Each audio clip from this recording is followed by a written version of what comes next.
My name is Lee Mercer, and for almost 2 years, my stepmother convinced everyone in my family that my 9-year-old daughter was difficult and that I was unstable for defending her.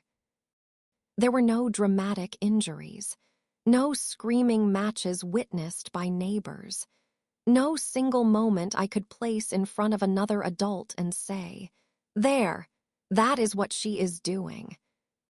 There were wet shoes that were never dried, dinners my daughter claimed she was not hungry enough to eat, a favorite stuffed owl that disappeared and later turned up beneath a bag of yard waste. There were unexplained stomachaches every Wednesday afternoon and a child who used to talk through entire meals, suddenly asking permission before taking a second piece of bread. Whenever I questioned my stepmother, she smiled. Whenever I questioned my father, he sighed. Whenever I tried to explain the pattern to anyone else, the conversation somehow ended with people discussing my grief, my work schedule, my lack of sleep, or the possibility that I had become overprotective after losing my husband. Eventually, I stopped asking them to believe me. I placed a small camera inside a digital weather clock on the bookcase in my family room. I disabled the microphone, checked the laws for recording inside my own home, and let it run during the afternoons when I was at work. 6 days later, I watched footage that ended my father's marriage. But that is not the part of this story that still wakes me at night. What wakes me is remembering how many times my daughter had already told me the truth without using the exact words adults require. She told me by flinching when a car pulled into the driveway. She told me by hiding crackers beneath her pillow. She told me by sitting on the edge of her own couch, as though she were visiting someone else's house. And although I believed something was wrong, I kept waiting for evidence strong enough to satisfy people who had already decided not to see it. So I need to begin before the camera, before the confrontation, and before the Sunday morning when my father sat alone at my kitchen table and finally watched what had been happening 8 feet beyond his attention. Because the beginning is where quiet cruelty survives best. My husband, Evan, died 4 years ago from a brain aneurysm. He was 37. One evening, he was standing at the stove arguing with me about whether chili needed cinnamon. The next morning, I was sitting in a hospital consultation room while a neurologist explained that the man I loved was not coming home. Our daughter, June, was 6. There is no graceful way to become a widow with a first grader. You do not rise nobly into the role. You lose permission slips. You burn toast. You cry in locked bathrooms and then walk out smiling because your child is asking where her other blue sock went. I worked as a respiratory therapist at a hospital outside Des Moines. My shifts were long and irregular, often beginning before dawn or ending after dark. Before Evan died, we arranged our schedules around each other. Afterward, the calendar became a puzzle with one missing piece. My mother had died when I was 23, so my father, Robert, was the only parent I had left. He had been an electrician for nearly 40 years before retiring, and he was the kind of man who carried 3 flashlights in his truck because 1 flashlight might fail and 2 somehow still felt irresponsible. Dad had remarried 6 years earlier. His wife, Marlene, had worked as an elementary school library coordinator. She wore soft cardigans, remembered everybody's birthday, and wrapped Christmas gifts with ribbons so perfect that people hesitated to open them. She brought soup when someone was sick and handwritten notes when someone was grieving. At church, she organized the winter clothing drive. At family gatherings, she was always the person carrying extra napkins and asking whether anyone needed coffee.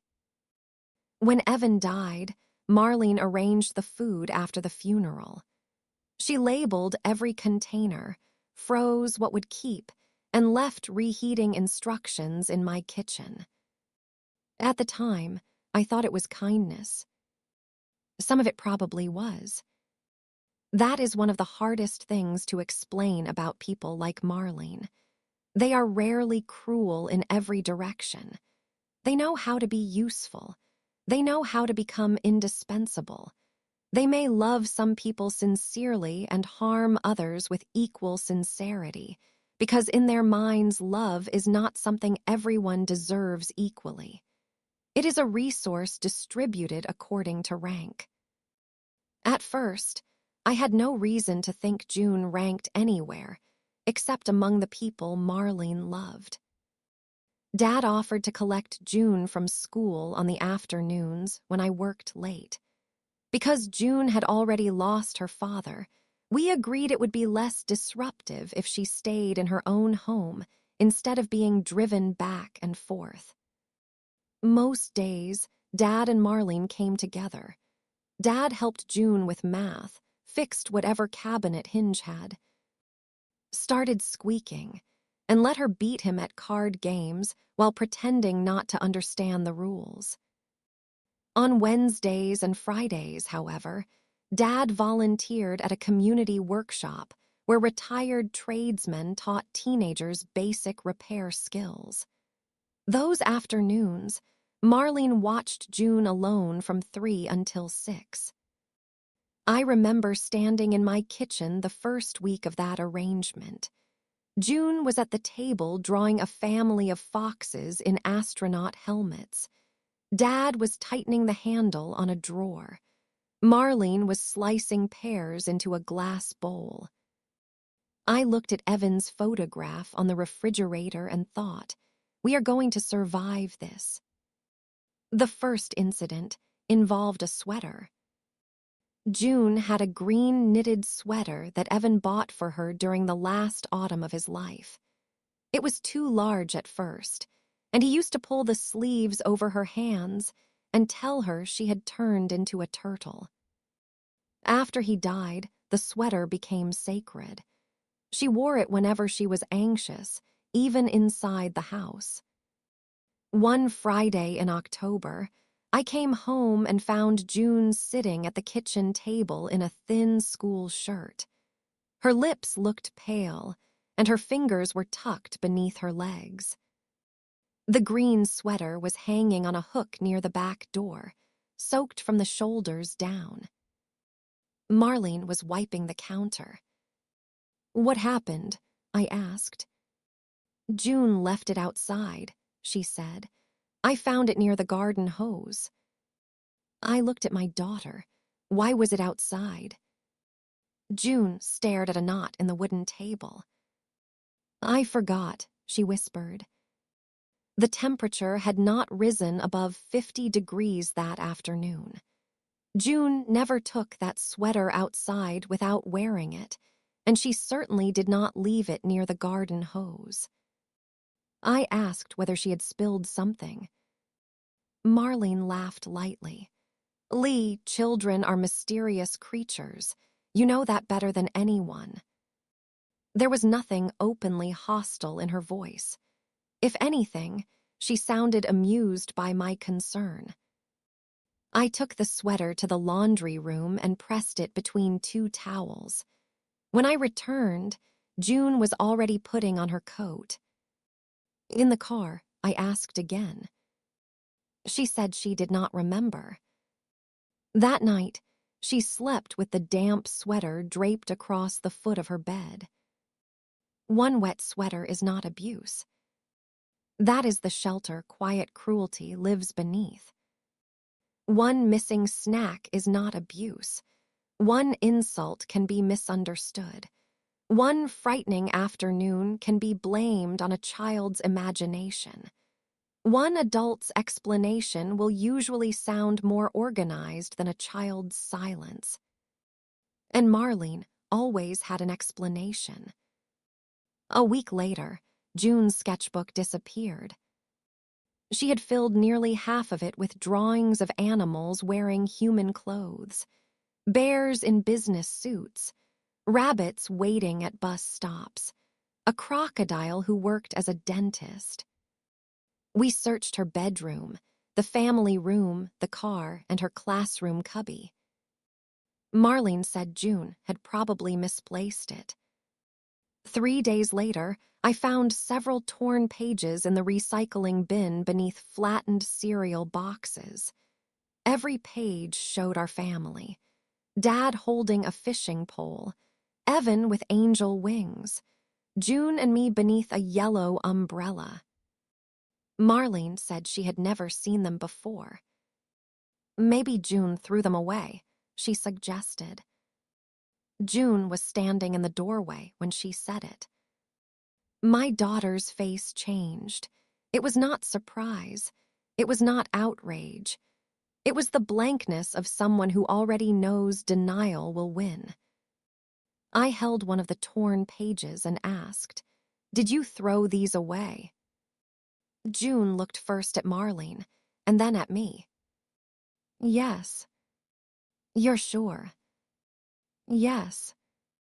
The answer came too quickly, with no child's irritation and no explanation. It sounded memorized. Later, when we were alone, I told her she would never be punished for telling me the truth. "I know," she said. But she did not tell me anything else. The incidents collected slowly. A lunch container came home, untouched, even though June usually arrived from school starving. A board game she loved was found in the garage with 3 pieces missing. Her hair was cut unevenly, near one ear. Marlene said June had gotten glue in it while making a craft. June said the same thing, almost word for word. There was no glue on her clothing, no craft project, and no reason for scissors to have been near her face. Every time I asked a question, Marlene answered before June could. Every time I tried to speak to June alone, she became nervous. And every time Dad was present, nothing unusual happened. On afternoons when he stayed home, the family room looked like an advertisement for grandparenthood. There were bowls of popcorn, card games on the table, and library books stacked beside the couch. Marlene praised June's drawings. She asked about school. She tied an apron around June's waist and let her help bake muffins. I began arriving home without warning. I changed shifts with coworkers and once used my lunch break to drive across town. Each time I opened my front door, I found peace. Marlene reading. June coloring. Dad repairing something that had not wrecked. Yoyered repair until he noticed it. The contrast made me doubt myself. Grief had already changed me in ways I did not always understand. I was more alert to danger. I checked the locks twice. I watched June breathe when she slept.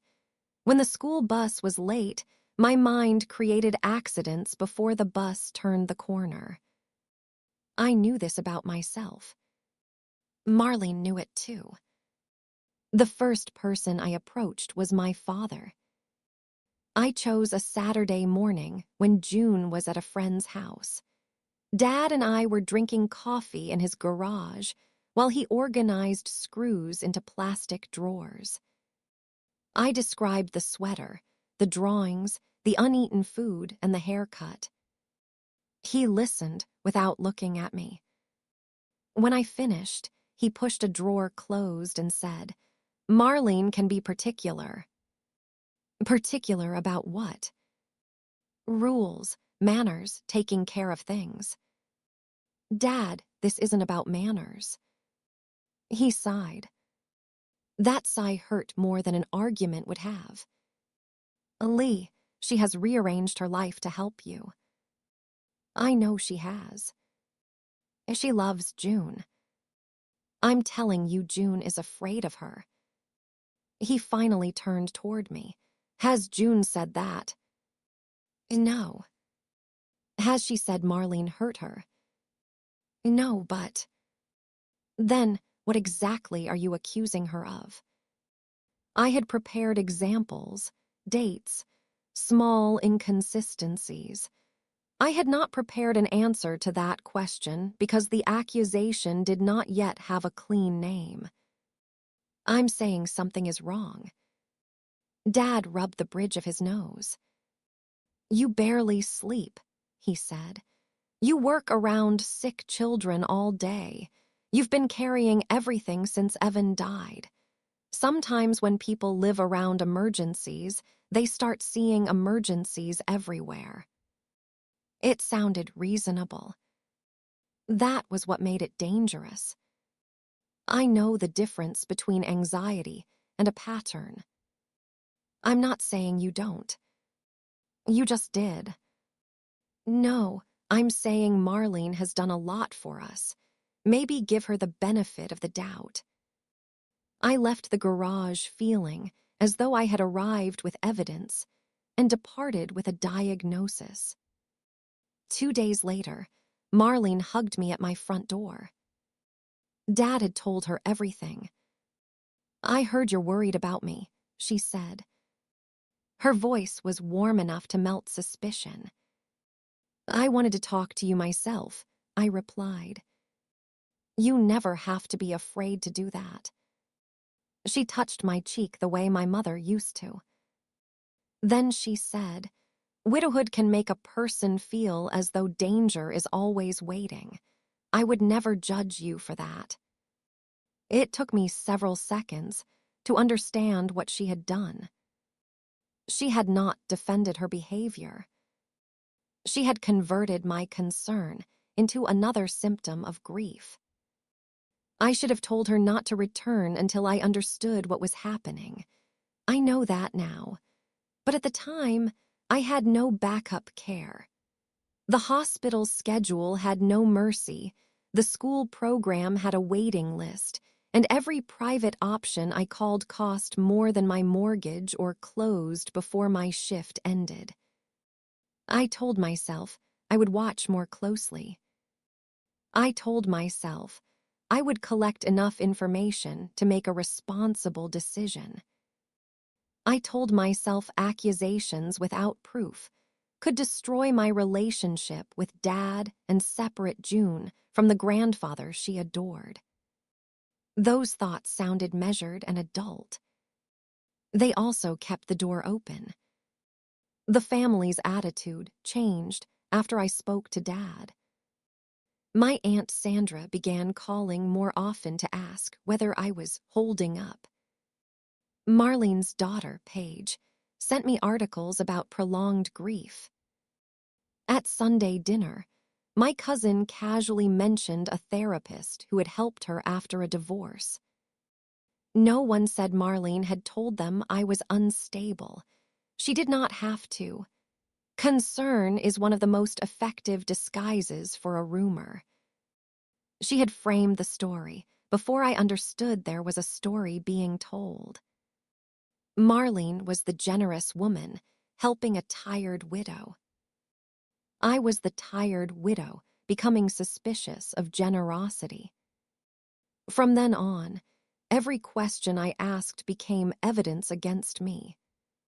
The difference between June and Marlene's biological grandson became harder to ignore. Paige's son, Owen, was 8.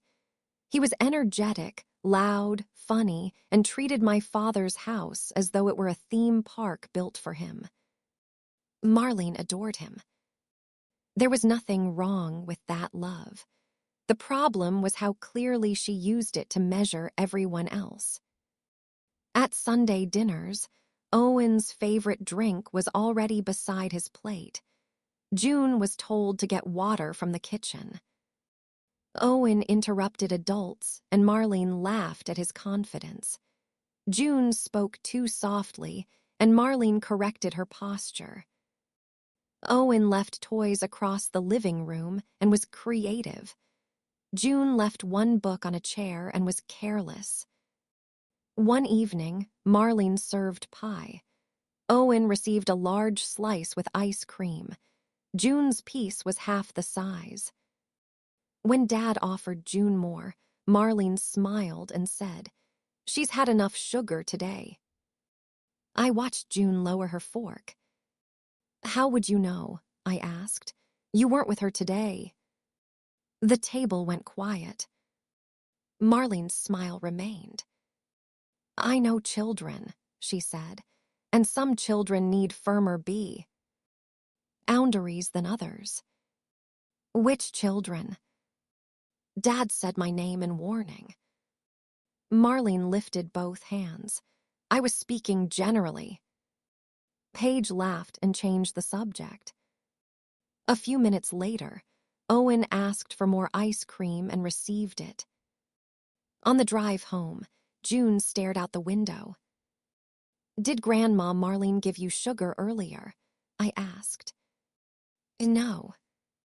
"Then why didn't you say so?" She shrugged. "You can always speak up for yourself." Her answer came so quietly, I almost missed it. "It makes everything longer." I asked what she meant. She said, "Nothing." That sentence stayed with me. It makes everything longer. A child does not invent language like that without experience. It was the logic of someone who had learned that resistance extends discomfort. By winter, June had begun changing physically. She lost 5 pounds. She woke with stomach aches on Wednesdays and Fridays. Her teacher emailed that June seemed distracted after lunch and sometimes asked repeatedly what day it was. She stopped drawing animals.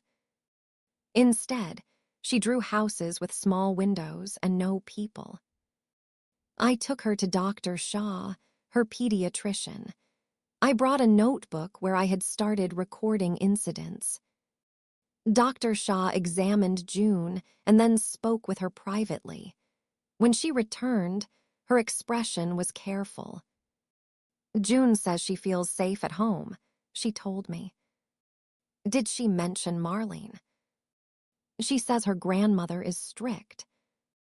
"She's not her grandmother." The words came out sharper than I intended. Dr. Shaw did not react. "She calls her Grandma Marlene." "Yes." June also says she sometimes loses privileges for not following instructions. "What privileges?" She wouldn't explain. "Does any of this concern you?" The weight change concerns me. The anxiety concerns me. Your observations concern me. But I don't have a disclosure of physical harm, and I don't have an injury pattern. So what do I do? Reduce unsupervised contact if you believe it is unsafe. I'm trying. Keep documenting. More importantly, keep making it clear that June can tell you anything without being responsible for the adult's reactions. That last sentence seemed oddly specific. Did she say she was responsible? Dr. Shaw paused. She said she does not want anyone to get sick because of her. My father had been diagnosed with an irregular heartbeat the year before. It was controlled with medication and far less dangerous than the word heart made it sound to a child. I drove home with both hands tight on the steering wheel. At bedtime, I asked June whether anyone had told her grandpa might get sick. Her eyes filled immediately. No. June. No one said that. Then why are you crying? I'm tired. She pulled the blanket over her head. I sat beside her for nearly an hour. She did not speak again. The incident that changed my thinking happened in February. I returned home early after a patient cancellation. Snow had been falling since noon, soft at first, and then heavy enough to cover the steps. My neighbor, Mr. Alvarez, was shoveling his sidewalk. He was in his 70s and avoided family conflict with the discipline of a diplomat.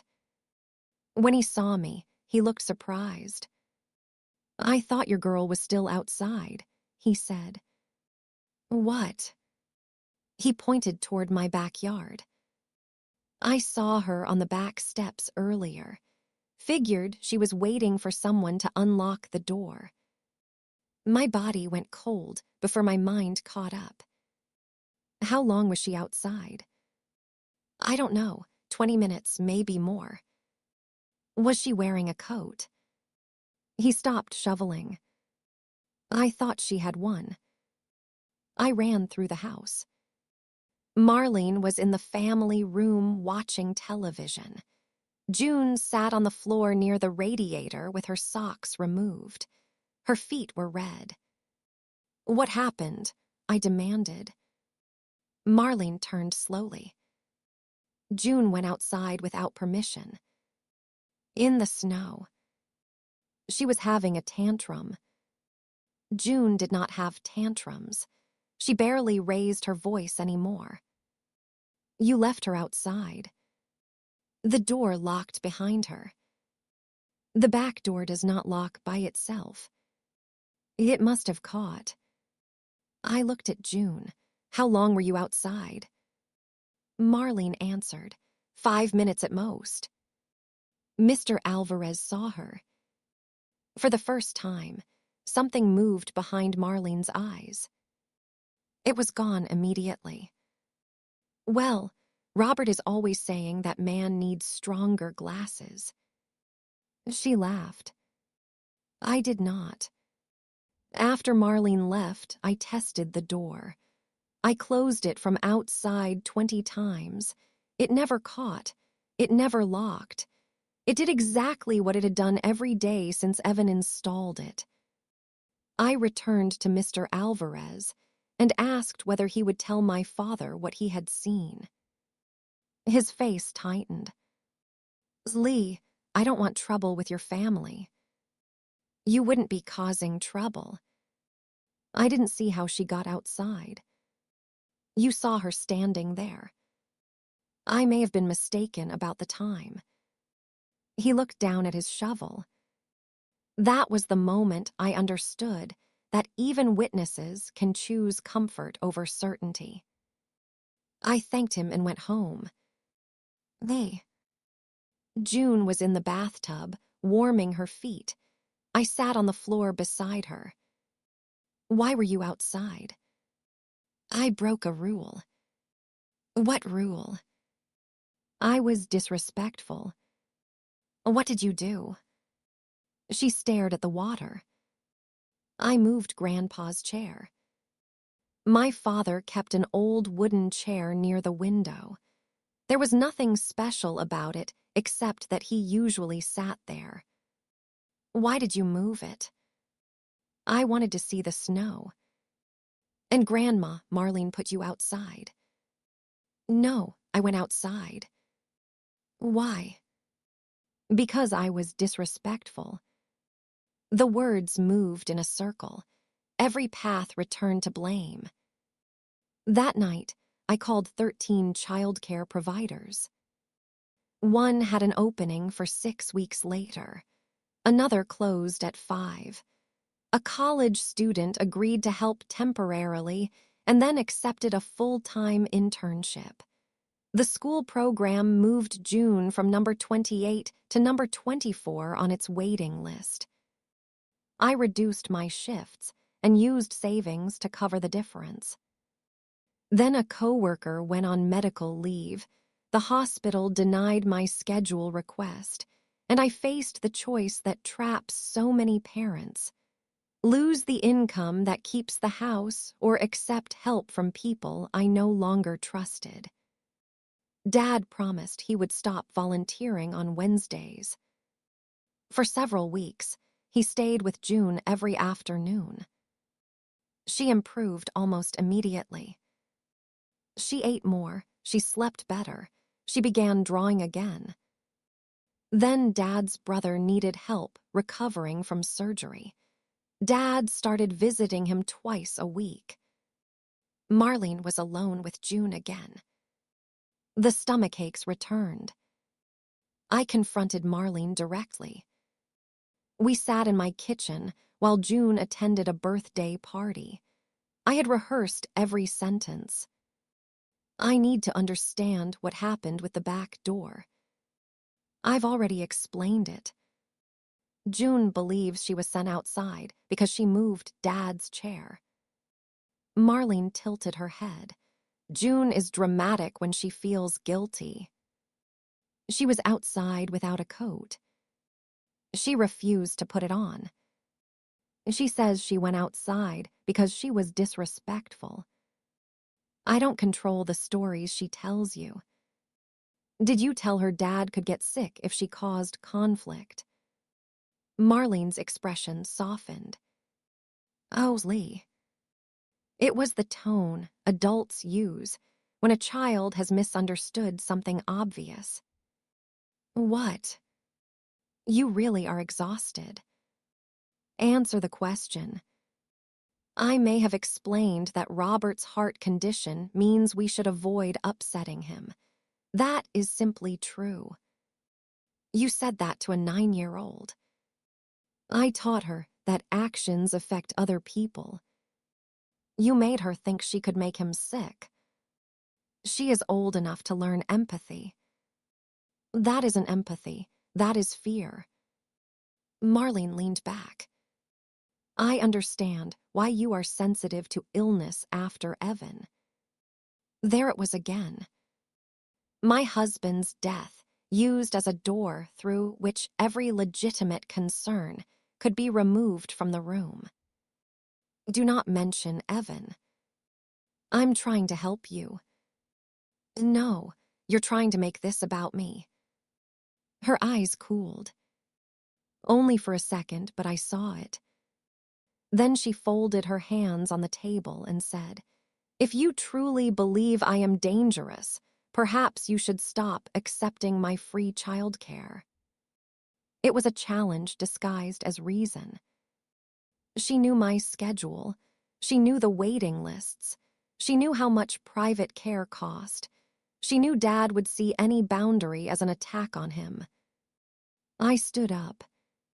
You're right, I said. For 1 week, I believed I had found a solution. A learning center near the hospital opened an evening program. The tuition was painful but possible if I took 2 weekend shifts each month. June loved the teacher. She came home with craft projects and stories about a class rabbit named Pepper. I informed Dad and Marlene that we no longer needed help. Dad looked wounded.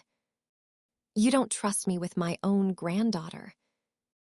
This isn't about you. Then tell me what it is about. I already have. He stared at me for a long time. Marlene says you've been looking for reasons to cut us out. Marlene says many things. She says June needs consistency. She needs safety.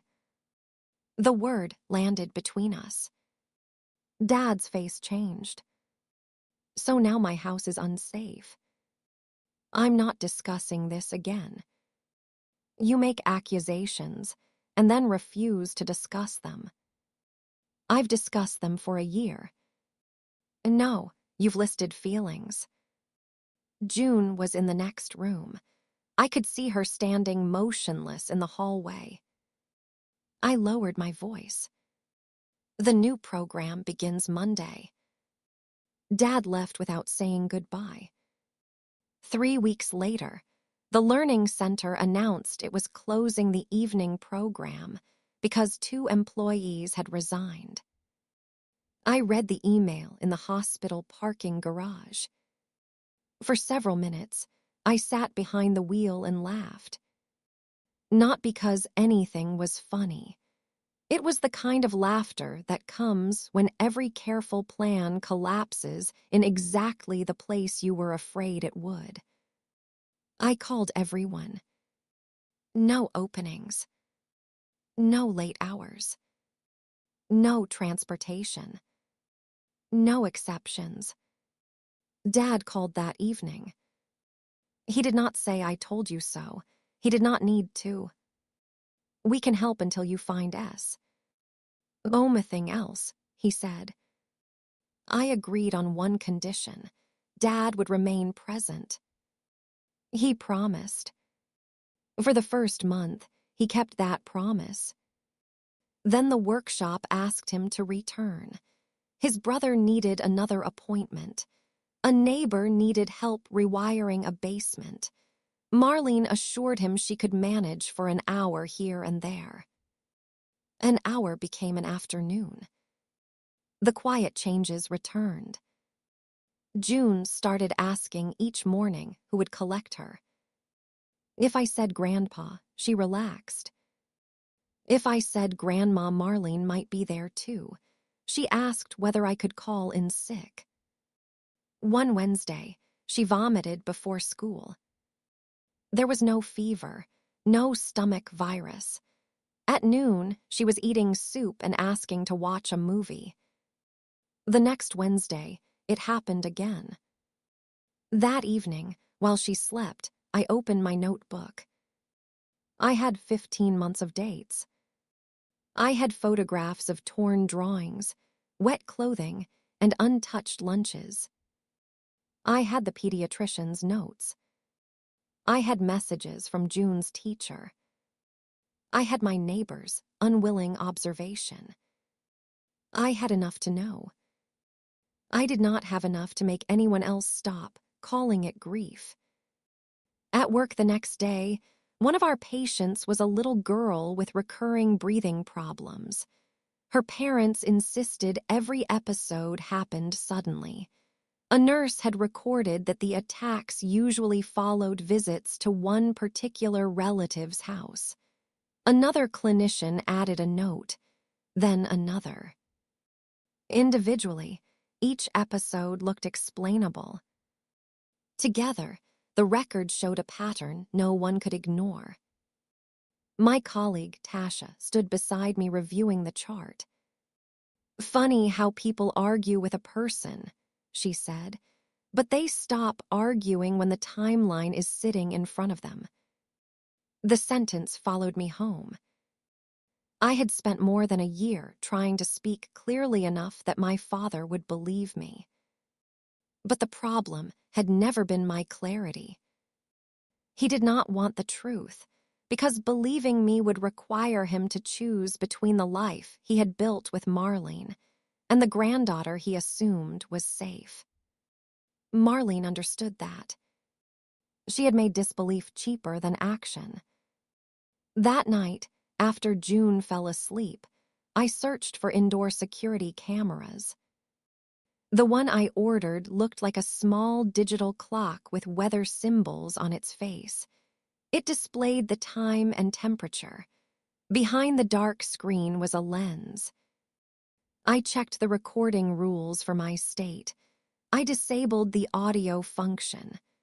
I tested the angle in the family room and confirmed the camera covered the couch, the low table, the hallway entrance, and part of the kitchen. I placed it on the bookcase between a ceramic bird and 3 old novels. From the floor, it looked ordinary. I stood there for a long time. Installing it felt like crossing a line. I imagined Dad discovering it and looking at me with horror. I imagined Marlene telling the family I had been spying on her. I imagined the footage showing nothing and proving that I had become exactly the woman they described. Then I looked at the couch. June had recently begun sitting on the floor beside it, even when every seat was empty. I left the camera running.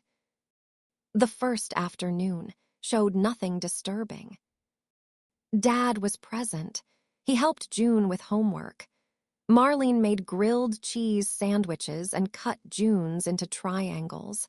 They played a word game. The second day was equally normal. I watched the files at midnight, ashamed of both my relief and my disappointment. That is another consequence of prolonged disbelief. You begin craving confirmation, even when confirmation means discovering that someone you love has been harmed. I hated that part of myself. On the third day, Dad left for 40 minutes to collect a prescription. Nothing happened. Marlene folded laundry while June read on the couch. I nearly removed the camera. Maybe I had mistaken strictness for cruelty. Maybe June's anxiety had more to do with losing her father than with Marlene. Maybe the sweater really had been left near the hose. Maybe every suspicious detail had a harmless explanation, and I had connected them because I needed someone to blame for changes I could not control. Then Friday came. At 3:18, June entered the family room and placed her backpack beside the table. Marlene followed, carrying June's lunch bag. June opened it and removed the container I had packed with cheese, grapes, crackers, and 2 small cookies.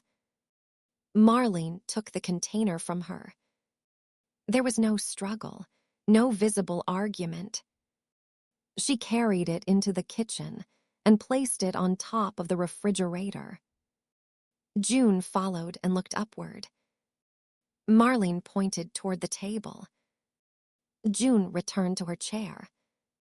At 3:26, Marlene sat on the couch with a cup of tea and a plate of toast. June watched her eat.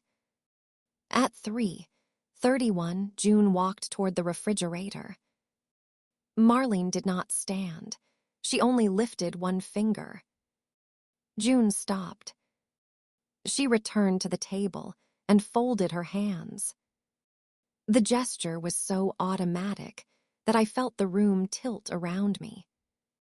At 3:44, June removed a library book from her backpack.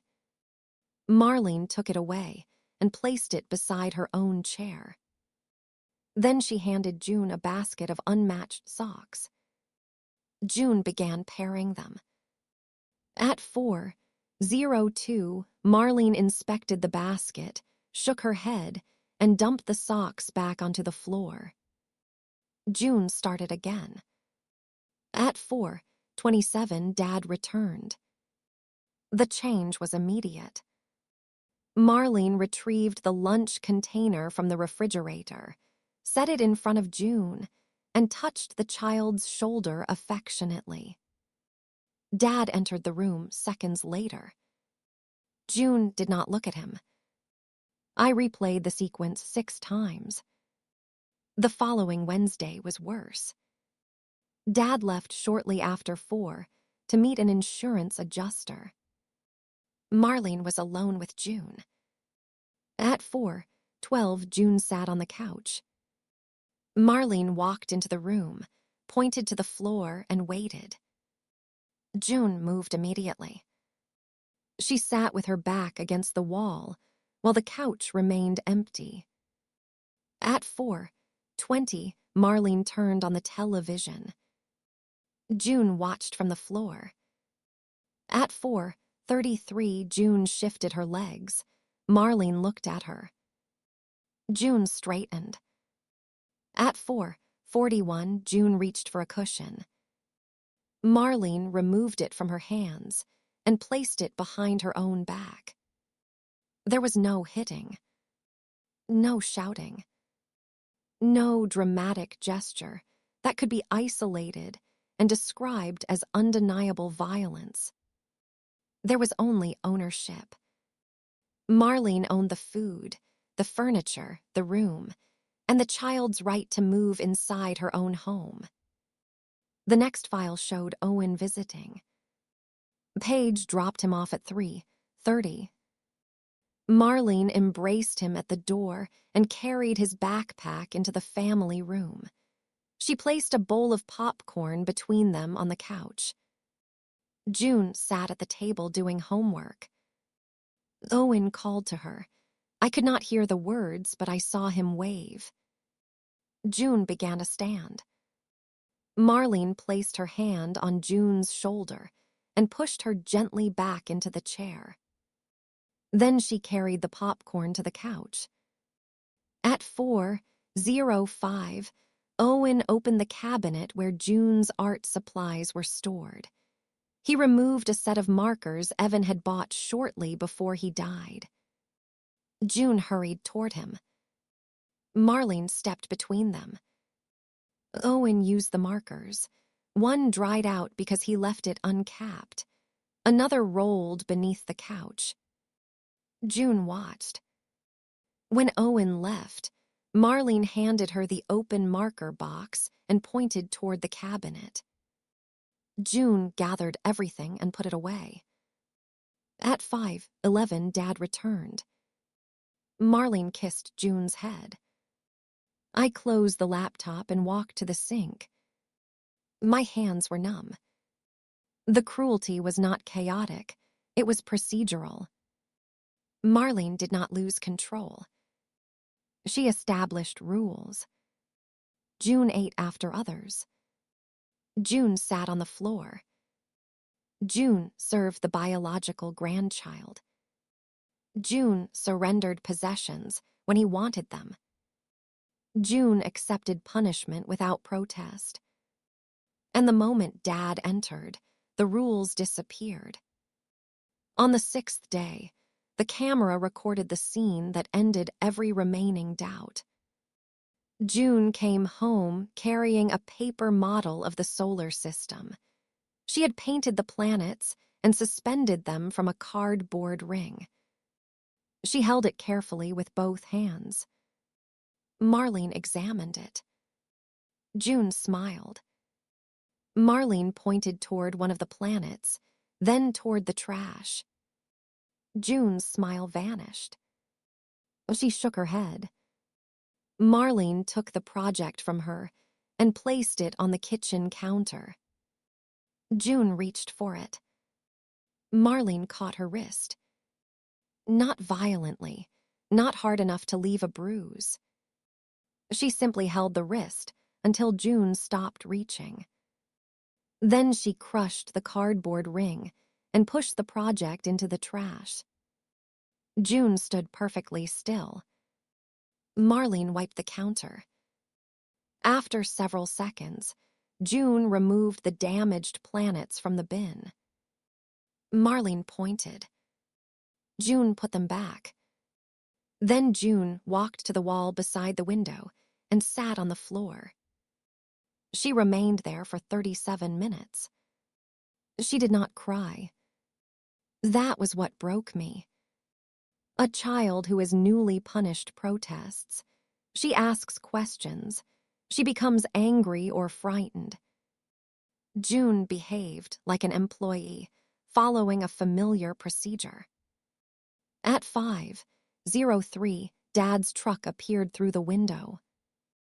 Marlene lifted the solar system from the trash, smoothed the cardboard as much as possible, and placed it on the table.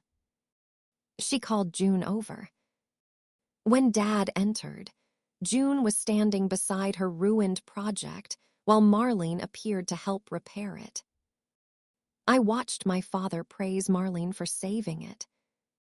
Then I went into the bathroom and was sick. I did not sleep that night. I copied every recording onto 2 drives and uploaded another copy to secure storage. I created an index with dates, times, and plain descriptions. No emotional language. No accusations. 3. 18. Food removed and placed above child's reach. 4. 12. Child directed from couch to floor. 4. 0. 5. Biological grandchild permitted to use child's property while child is restrained from intervening. 4. 36. School project destroyed and partially restored before grandfather arrives. I compared the footage with my notebook. The food incident matched 6 earlier days when June came home hungry. The seating rule matched her new habit of sitting. On the floor. The destroyed project matched the torn sketchbook pages. The wrist restraint matched 2 unexplained marks from the previous summer. The recordings did not reveal a new problem. They translated the one June had been describing for more than a year. I took the index and several clips to Dr. Shaw. She watched without speaking. When the footage ended, she removed her glasses. How long has this been happening? I don't know. She is extremely conditioned. I know. Has Marlene ever stayed overnight with her? No. Taken her anywhere alone? Only short errands. That stops now. It already has. Dr. Shaw documented the weight loss, the anxiety symptoms, the disclosures June had previously withdrawn, and the observed behavior on the recordings. She referred us to a child therapist named Celeste. Then she said something I needed to hear. You do not require your father's agreement to protect your daughter. It should have been obvious. But for more than a year, I had behaved as though my authority depended on a family vote. I had been trying to persuade Dad because I loved him. I had been trying to preserve June's relationship with him. I had been trying to prevent Marlene from turning the entire family against me. Meanwhile, the only decision that actually mattered had always belonged to me. Marlene would never be alone with June again. The practical problem remained childcare. I told my friend Tasha everything, not the softened version, not the list of doubts, everything. She listened and said, "My sister's finishing her graduate degree. She tutors kids in the afternoon." Her sister, Camille, met June the next day. Camille was 27, patient, and fascinated by astronomy. She could stay until 7 and agreed to cover 3 afternoons each week. The cost required 2 additional weekend shifts a month. I accepted them before I had time to feel afraid. I called Dad. "We have afternoon care arranged," I said. "You and Marlene won't need to come over anymore." What happened? My schedule changed. Alay. It's handled. You know I want to see June. You can see her when I'm present. The silence lasted several seconds. Why would you need to be present? I'm not discussing that by phone. Marlene said you might do something like this. The sentence confirmed that she had expected resistance. What exactly did she say? That you were becoming controlling. I almost laughed. Instead, I said, "Dinner next Sunday. You can come alone." Why alone? Because that is the invitation. He ended the call without answering. Marlene contacted me 20 minutes later. "Sweetheart, Robert says you hired a stranger." Camille isn't a stranger. We have cared for June since Evan died. I know. We are family. Yes. Then why would you pay someone when we are available? Because this arrangement works better.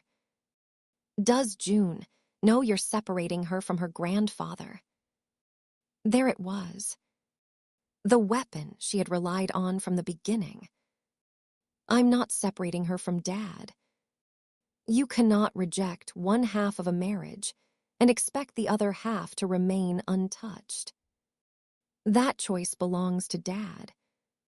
Her voice changed slightly. You are creating consequences you may not be able to reverse. I understand. No, Lee, I don't think you do. I said goodbye and ended the call. The campaign began immediately. Aunt Sandra left a voicemail saying she was worried that I was isolating June. Paige texted that grief can cause people to misinterpret normal discipline as hostility. A cousin I had not spoken to in months asked whether I was taking my medication. I did not take medication. By evening, Marlene had apparently informed several relatives that my mental health was deteriorating. The next day, Dad arrived at my house without calling. I did not let him in because June was home. We stood on the porch. You owe Marlene an explanation, he said. No. She has given years to this family. She has had access to my daughter. Those are not the same thing. What does that mean? It means I invited you to dinner Sunday. I'm here now. And June is here now. His expression hardened. Do you think I'm dangerous? I think you don't see danger when seeing it would inconvenience you. He stepped backward as though I had struck him. I regretted the sentence. I did not take it back. Dad left. That evening, June asked whether Grandpa was angry with her. No. Did I make his heart bad?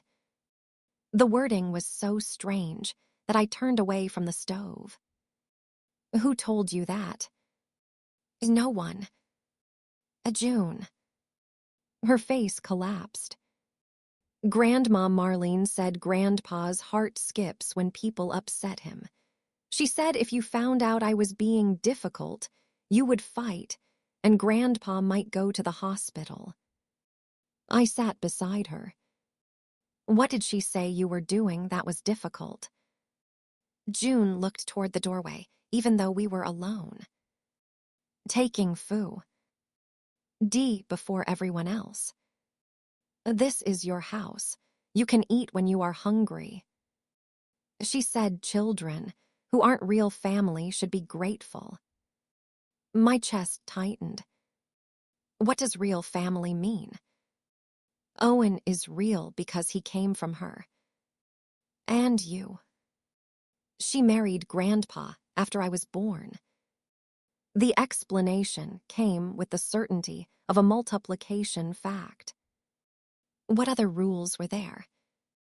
Her answers arrived slowly at first, and then all at once. She was not allowed on the couch when Marlene was alone with her. She had to complete chores before eating. If Owen visited, he chose the television program, the snacks, and which toys he wanted. If June complained, she was ungrateful. If she told me, I would fight with Dad. If Dad became ill, it would be June's fault. The green sweater had not been forgotten outside. Marlene had soaked it because June wore it after being told to take it off. The sketchbook pages had been torn because one drawing included Evan, but not Marlene. The haircut was punishment for whispering while Marlene was on the phone. The afternoon in the snow began when June said the chair belonged to Grandpa, not Marlene. Why didn't you tell me? I asked. The moment the question left my mouth, I hated it. June's face crumpled. I tried. She was right. She had tried. She had shown me the wet sweater, the missing food, the drawings, the fear, the repeated language, the body that stiffened whenever Marlene entered the room. She had told me in every way available to a child who believed honesty could kill her grandfather. I pulled her into my arms. "I'm sorry," I said. "For what?" "For thinking you had to explain it better." "Are you mad at me?" "Never." "Do you believe me?" "Yes." "All of it. All of it." She began to cry with a kind of exhaustion I had never heard before. I held her on the kitchen floor until the oven timer rang and finally stopped by itself. That was when I understood the camera had never been necessary for June. It had not even been necessary for me.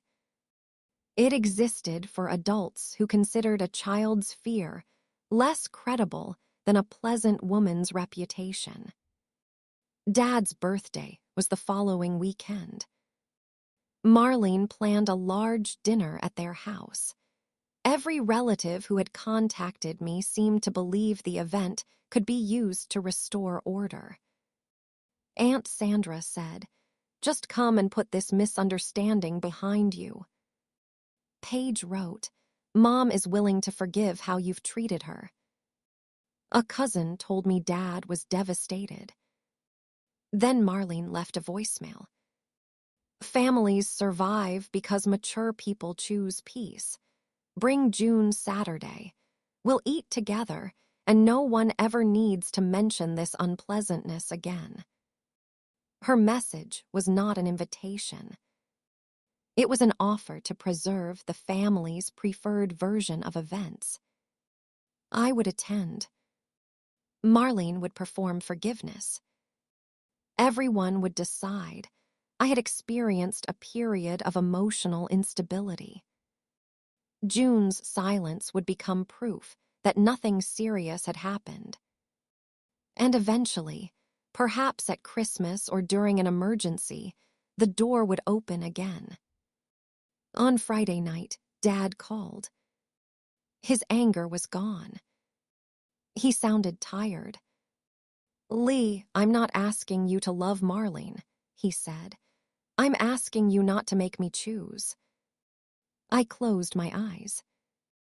"You're asking me to pretend there is no choice." "I'm asking for one dinner." One dinner becomes one afternoon. No one is asking to watch June. Not yet. "Why are you doing this?" "I invited you to my house on Sunday." "It's my birthday." "I know." "Then come." "I can't." "Can't or whoa?" "Both." His breathing changed. "I already lost your mother," he said. "I don't want to lose my wife and daughter, too."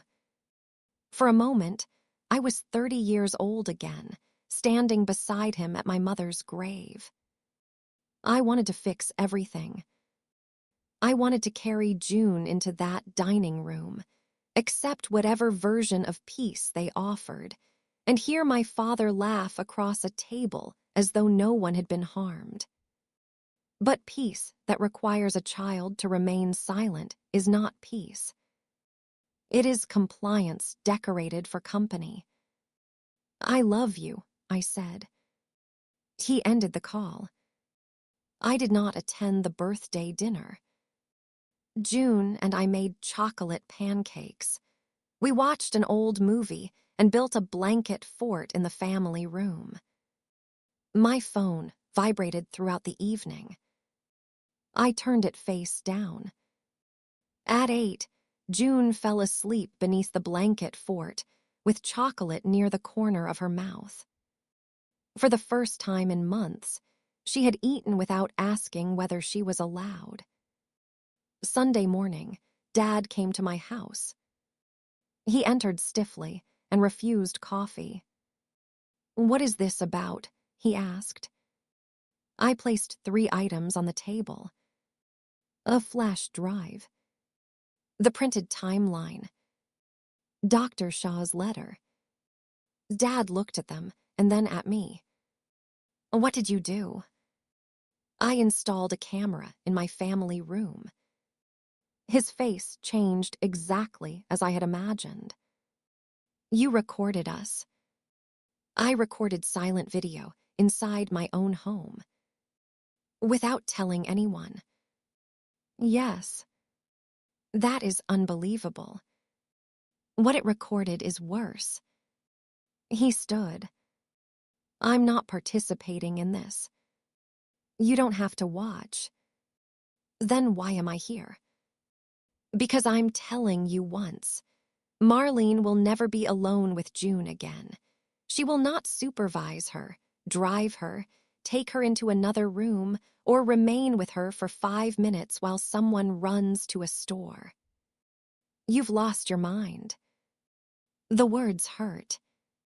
They did not move me. "Maybe," I said.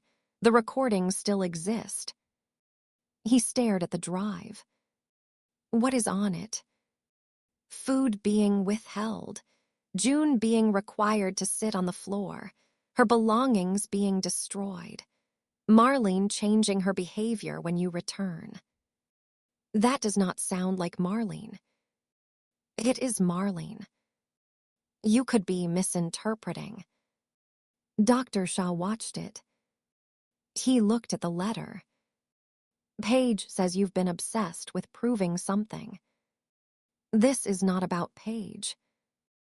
"You are trying to destroy my marriage." "No, I am closing access to my daughter." "What is the difference?" "The difference is that your marriage is yours to decide. June's safety is mine." His hands shook. I had never seen that before. I pushed the timeline toward him. "I spent more than a year asking you to believe me. I'm not asking anymore. Watch it or don't. You will still follow the boundary." He remained standing. I continued. "Marlene told June that telling me would cause a fight and that the stress might send you to the hospital. She made a 9-year-old responsible for your heartbeat." His face emptied. "She would never say that." "June says she did." "And now you believe everything a child says." "Yes." The answer came without hesitation. Dad looked at me as though he no longer recognized me. Perhaps he did not. The woman he recognized had spent years explaining herself. That woman was gone. "I'm going outside," I said. "The laptop is on the counter. The files are organized by date. You can leave without watching. But if you walk out, do not call me later and say you didn't know." I went into the backyard and closed the door. The morning was cold and bright. Frost remained in the shadow of the fence. I sat on the steps with my coat pulled around me. For several minutes, nothing happened. Then I heard the scrape of a kitchen chair. The laptop opened. Silence followed. I imagined each scene reaching him. The lunch container on the refrigerator. June pairing the same socks twice. The empty couch. Owen using her markers. The crushed solar system. The moment Marlene saw Dad's truck and changed from warden to rescuer. I wanted to go inside. I wanted to explain what he was seeing. I wanted to point out the dates, the connections, the lies. But doing so would turn the footage into another debate. He needed to sit alone with the distance between the woman he believed he married and the woman on the screen. The back door opened 45 minutes later. Dad stood there holding the frame. His face was gray. For several seconds, he said nothing. Then he whispered, "The project." I looked at the yard. She loved that project. She pulled it from the trash. Yes. And Marlene made her put it back. Yes. His voice broke. I came home and thanked her for fixing it. I had seen that moment too many times. I know. He sat beside me on the step. I was right there. Not every time. Enough. We watched a bird hop along the fence. Finally, he said, "Why didn't she tell me?" She thought telling anyone could make your heart worse. His hands covered his face. I told her my medication was working. I told her I was fine. Marlene told her something else. He began to cry. My father had cried at my mother's funeral, but quietly, briefly, as though grief were another repair he needed to complete before everyone went home. This was different. This grief contained shame. "All those times you called," he said, "I thought you wanted me to take sides. I wanted you to look. I thought looking was taking a side." Yes. He wiped his face. I kept saying Marlene meant well. I did not answer. He looked at me. She didn't lose control. No. That would almost be easier. I know. She planned it. She created rules. For a child. Yes. Dad breathed slowly. "What do you want me to do?" There had been a time when I wanted to answer that question. Leave her. Choose June. Choose me. Undo every conversation where you called me exhausted, unreasonable, suspicious, or unstable. But none of those demands could repair what had happened. "I want you to respect the boundary," I said. "What you do with your marriage is your decision." "How can you say that after showing me this?" "Because I'm not controlling your life. I'm controlling access to my child." He stared at the frost. "If I stay with her, will you still see me?" "Alone. And holidays. Without her. That isn't a marriage." "No," I said. "It probably is." He nodded once. Then he turned inside and collected the flash drive. Dad did not go home that afternoon. He drove to his brother's house. Marlene called me repeatedly. I did not answer. By evening, the messages had changed from concerned to furious. "What did you show him?" "You have manipulated a grieving old man. Those recordings are illegal. You misunderstood ordinary discipline. June needs structure, and you have rewarded dishonesty." The final message arrived shortly before midnight. "You have destroyed this family." I read it twice. Then I blocked her number. Dad stayed with his brother for 3 weeks. He met with a lawyer during the 4th. Marlene did not accept the separation quietly. She told relatives the footage had been edited. She claimed the recordings showed harmless moments removed from context. She said I had coached June. She suggested I had been planning revenge because I resented Dad remarrying. Some relatives believed her. Aunt Sandra told me hidden cameras were a form of betrayal. I asked whether denying food to a child counted as betrayal. She said she did not want to discuss details. Paige sent a message accusing me of destroying her mother's retirement. I did not reply. The family divided, according to what each person was willing to face. A few asked to see the recordings. I refused. June's pain was not entertainment or evidence for a family tribunal. Dad had seen enough. Dr. Shaw had documented enough. I had made the decision. No one else needed a private screening to determine whether my boundary deserved respect. Those who required proof could live without access to us.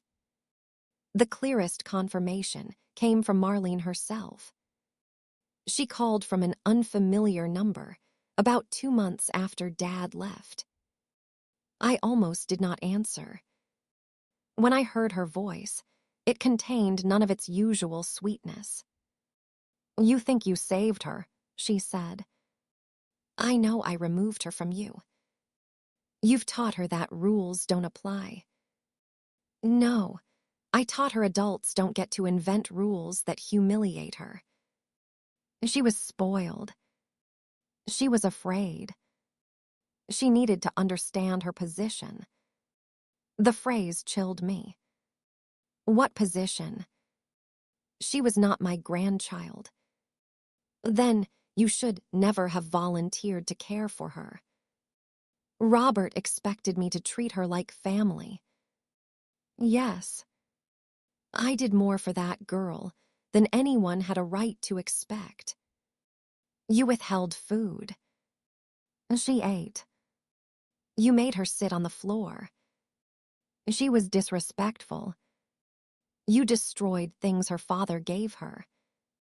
She used grief to manipulate everyone, just like you. There was the truth. Not remorse, not denial. Resentment.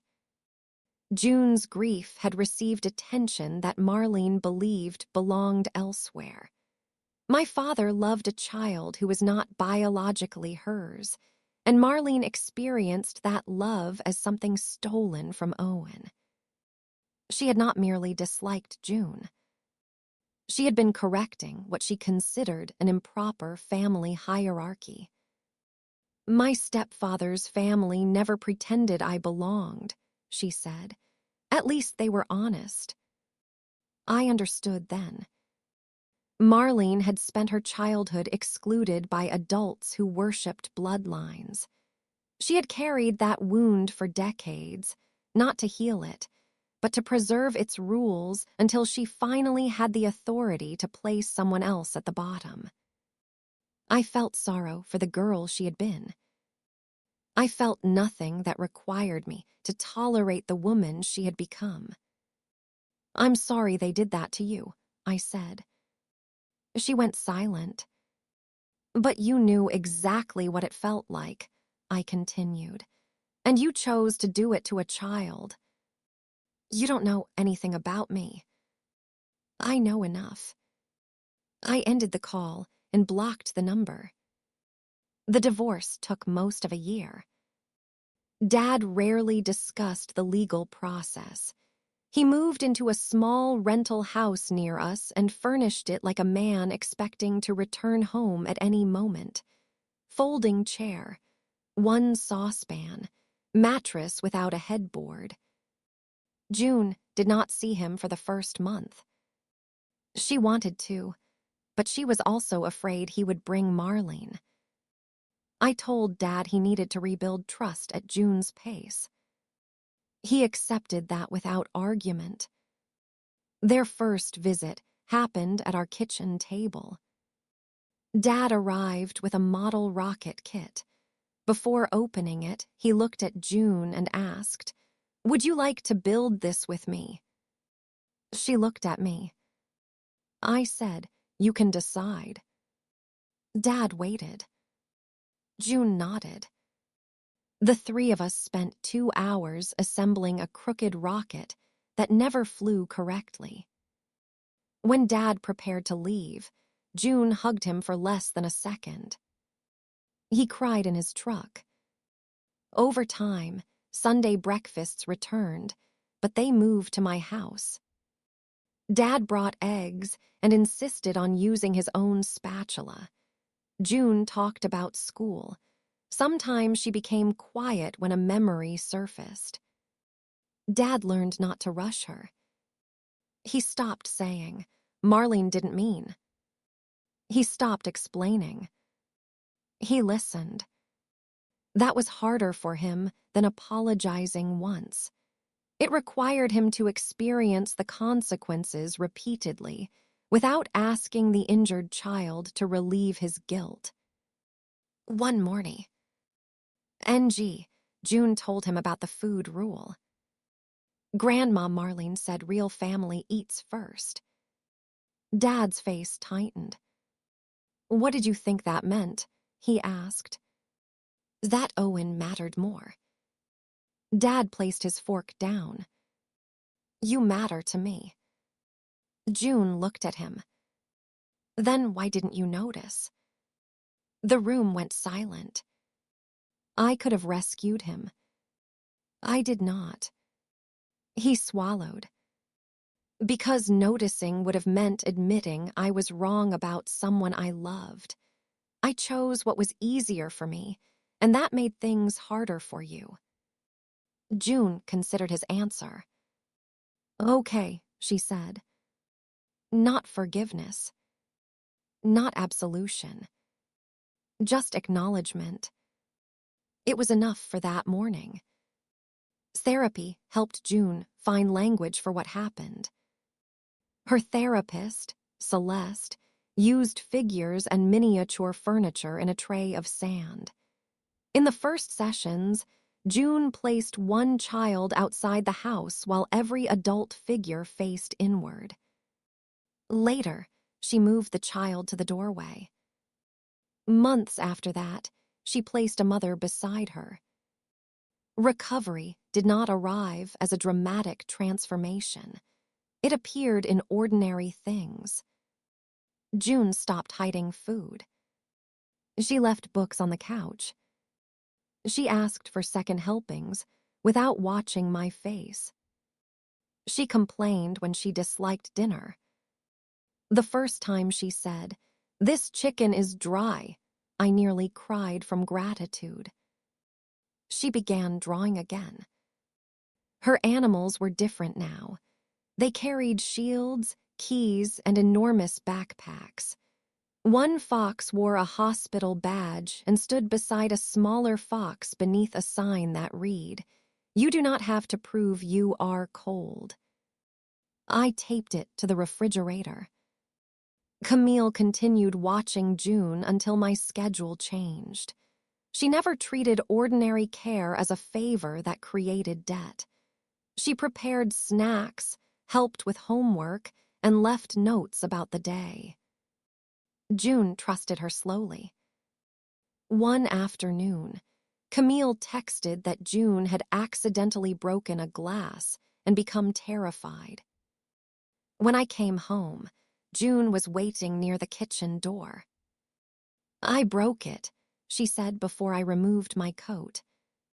"Are you hurt?" "No." "Then we'll clean it up." "That's all. That's all." She began to cry.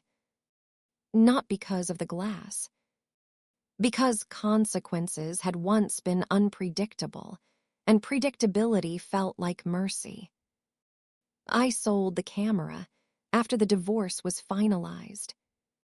Before erasing the files, I watched one clip for the last time. It was not the food or the destroyed project. It was the moment Dad's truck appeared outside. Marlene looked through the window, retrieved the crushed solar system, and transformed herself. Her body softened, her face changed, her hand moved gently across June's hair. Watching it, I finally understood why my father had struggled to believe me. He had not seen the same woman. Marlene's cruelty depended on an audience of one child. Everyone else received the performance. That knowledge explained him. It did not excuse him. I erased the device, removed the memory card, and sold the clock to a college student who wanted to watch her new puppy while she attended class. For several days, the empty space on the bookcase bothered me. Then June placed a ceramic planet there. It was part of a new solar system she built at school. This one came home intact. My relationship with the extended family never returned to what it had been. Some people apologized carefully. Most apologized indirectly. Aunt Sandra sent June a birthday gift with a card that said, "Adults should always listen to children." She did not mention the months she had called me unstable. I accepted the gift and kept the boundary. Paige never apologized. She continued defending her mother and eventually stopped contacting us. Other relatives disappeared because maintaining a relationship with us required them to revise their understanding of themselves.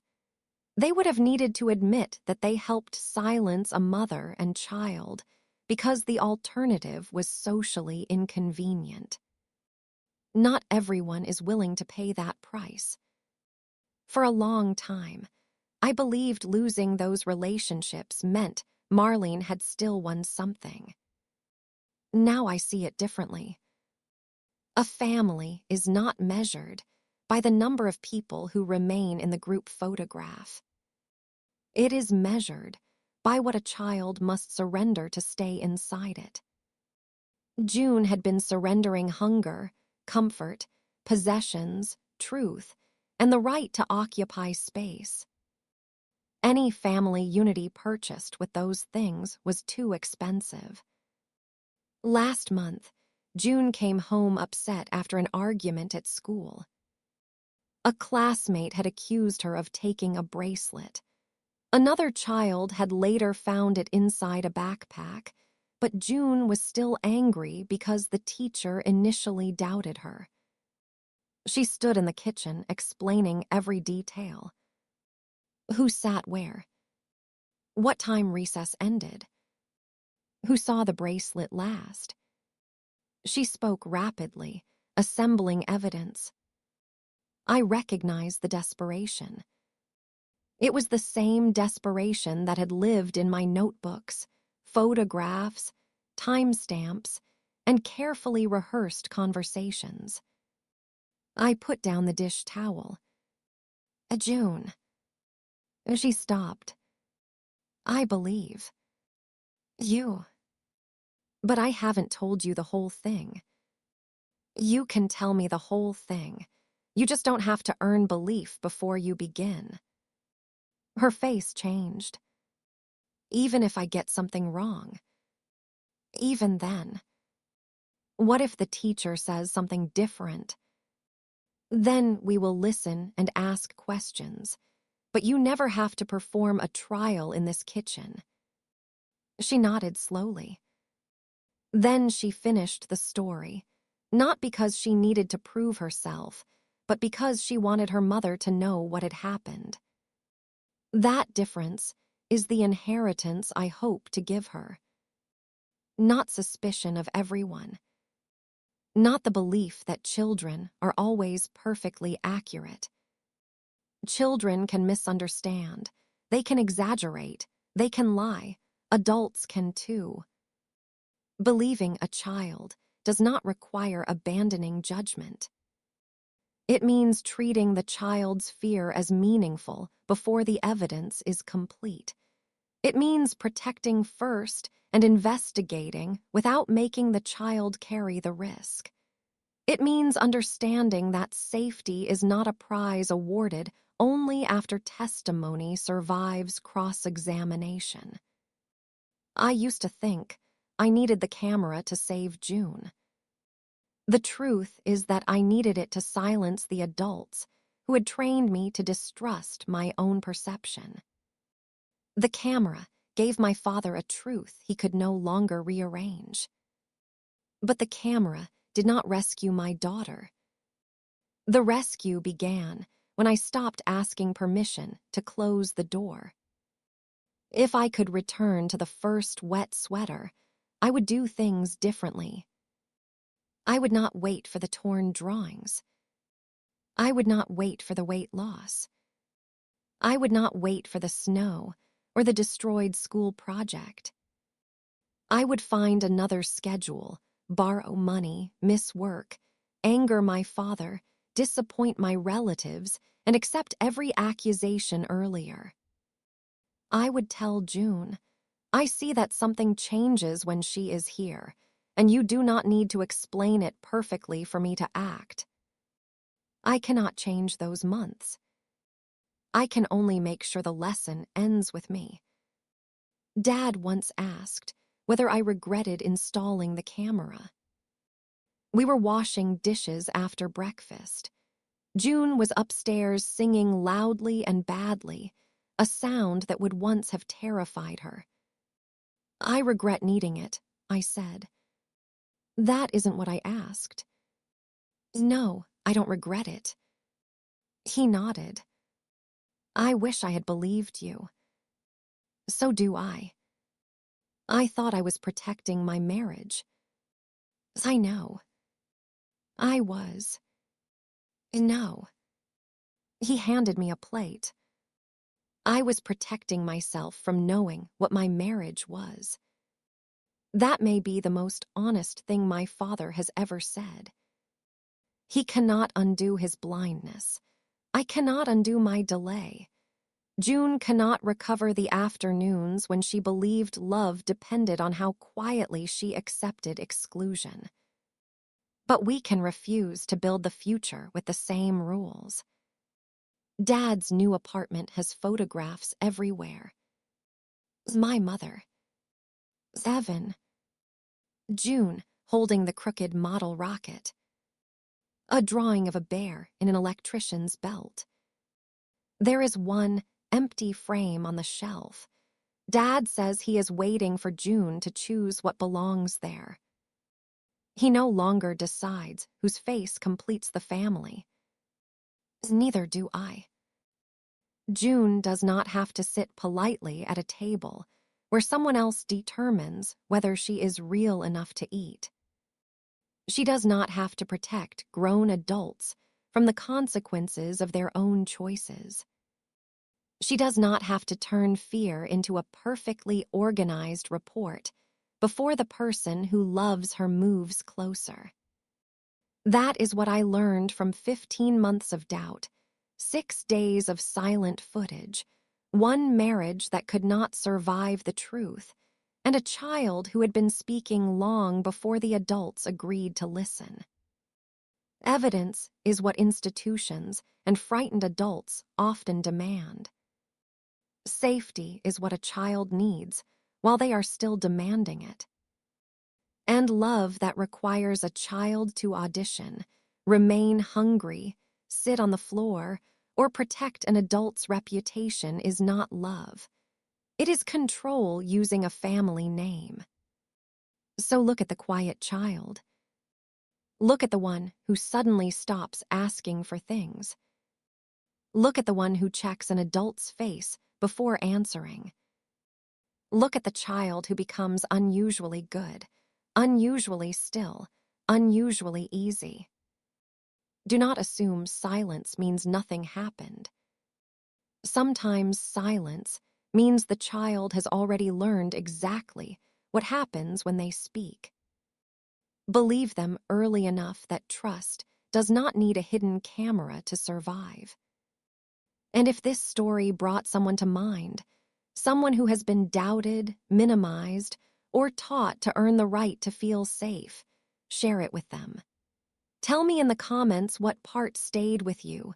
Subscribe to After Silence Stories for more stories about truth, boundaries, and the families we choose to protect. And I'll meet you in the next episode.